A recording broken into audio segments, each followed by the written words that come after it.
انسان کو اللہ تعالیٰ نے اتنی نعمتیں عطا کی ہیں کہ اگر وہ ان کا احساس کر لے تو کبھی بھی ناشکری اس کے انداز سے، رویے سے اور اس کی طرز زندگی سے ظاہر نہ ہو، بلکہ اس کا سانس سانس جو ہے وہ اللہ کا شکر کرے۔ میں کئی دفعہ یہ بات بتا چکا ہوں، میرا ایک ملنے والا ہے، پیر بھائی ہے، تو اس کو مسئلہ کیا ہے کہ یہ جو منہ میں لعاب آتا ہے اس کی مقدار کم ہے۔ تو بنیادی طور پہ وہ لیکچرار ہے، تو اس نے روز جو ہے وہ طلباء کو لیکچر دینا ہوتا ہے، تو 15 منٹ نہیں بول پاتا کہ منہ خشک ہو جاتا ہے۔ اب ہم نے کبھی اس کو نعمت سمجھا؟ یہ جو منہ میں لعاب آتا ہے، ہم کہتے ہیں کہ یہ ایک مصیبت ہے، تھوکتے رہتے ہیں، لیکن اگر اس کی مقدار کم ہو تو زندگی اوکھی ہو جائے۔ یہ نظام انہضام پہ بھی اثر انداز ہوتا ہے، اور پھر اس کی بینائی بھی کمزور ہو گئی، ایک آنکھ کی بینائی تو بالکل ختم ہو گئی۔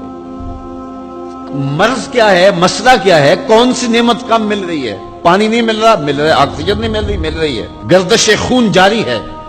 کمی کیا ہوئی؟ کبھی سوچا بھی نہیں ہم نے۔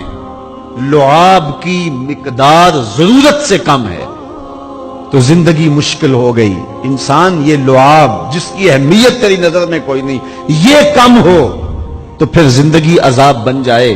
تو اللہ نے جو تجھے نعمتیں دی ہیں اگر وہ نہ ہوں تو پھر بتا زندگی کیسے گزرے۔ تو انسان کو اتنی نعمتیں دی ہیں اللہ نے، اتنا کچھ عطا کیا ہے۔ اوناسس نامی دنیا کا امیر ترین شخص تھا، اس کی آنکھوں کے پپوٹے کام کرنا چھوڑ گئے۔ یہ آٹومیٹک سسٹم رب نے لگایا ہوا ہے، ادھر سے تنکا اڑا، ادھر آنکھ بند ہو گئی۔ اب ڈاکٹر سلوشن ٹیپ لگا کے اس کی آنکھ کھولتا تھا اور جب سوتا تھا تو ٹیپ لگا کے بند کر دیتا تھا۔ کسی نے اس سے پوچھا کہ زندگی کی سب سے بڑی آرزو؟ کہا کاش اپنی آنکھیں اپنی مرضی سے کھول سکوں۔ کہا اس کے لیے کوئی قیمت پیسے دینے پڑے تو کتنے دے گا؟ کہا ساری دولت لگا دوں گا۔ کبھی ہمیں یہ احساس ہوا؟ بہت سارے لوگوں کو آج پتا چلا ہوگا یہ بھی ایک سسٹم ہے، ایسا ہے، رب نے قدرتی لگایا ہوا ہے، اس کا کوئی بل نہیں کبھی آیا۔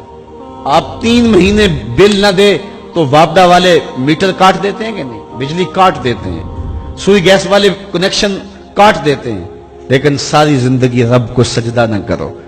اس نے کبھی سورج کو نہیں کہا کہ اس نافرمان کے گھر تیری روشنی نہیں جانی چاہیے۔ اس نے کبھی چاند کو نہیں کہا کہ تیری چاندنی اس کے آنگن میں نہیں جانی چاہیے۔ جس طرح با یزید کے گھر میں سورج کی کرنیں جاتی ہیں، اس نافرمان کے گھر میں بھی ایسے ہی جاتی ہیں۔ تو انسان کو اللہ نے بڑا کچھ دیا، لیکن یہ اس کے باوجود ناسپاس ہے، ناشکر گزار ہے۔ تو کہا اس کے لیے کوئی اس کو خارج سے دلیلیں نہیں چاہیے۔ انسان اگر اپنے پہ غور کرے تو انسان کے اندر ہی سب کچھ ہے۔ میں کہاں کھڑا ہوں مجھے پتا ہے، آپ کہاں کھڑے ہیں آپ کو پتا ہے۔ آج وقت ہے اپنا رب سے جوڑ لیں۔ اس کی رحمتوں کے دروازے کھلے ہوئے، اس کی کرم نوازیوں کا می برس رہا ہے۔ وہ ایک فقیر تھا، وہ بازار میں کھڑا رو رہا تھا۔ کسی نے رک کے پوچھا، کہا بابا کیوں رو رہے ہو، کیا ہوا ہے تمہیں؟ کسی نے مارا ہے، تنگ کیا ہے، بھوک کی شدت ہے، کیا ماجرا ہے؟ کہا نہ بابا یہ میرے مسئلے نہیں ہیں۔ کہا پھر کیوں کھڑے ہو؟ وہ مجذوب تھا، کہنے لگا میرا پروگرام بنا کے بندوں کی اور رب کی صلح کروا دو۔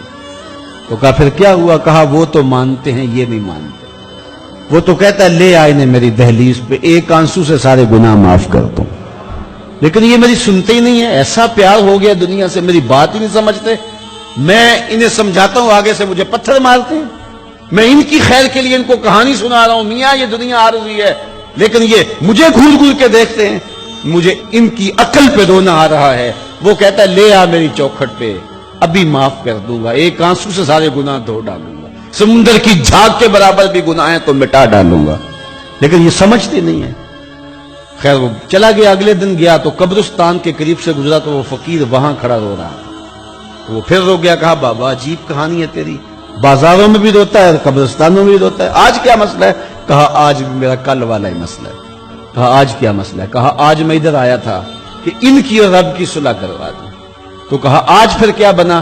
کہا آج یہ مانتے ہیں وہ نہیں مانتا، تو قبل اس سے کہ وہ وقت آئے کہ پھر وہ نہ مانے، آج لے ان کی پناہ، آج مدد مانگ ان سے، کل قیامت کو نہ مانیں گے اگر مان گیا۔ تو یہ تھوڑا وقت ہے زندگی کا، اس زندگی کو غنیمت سمجھیں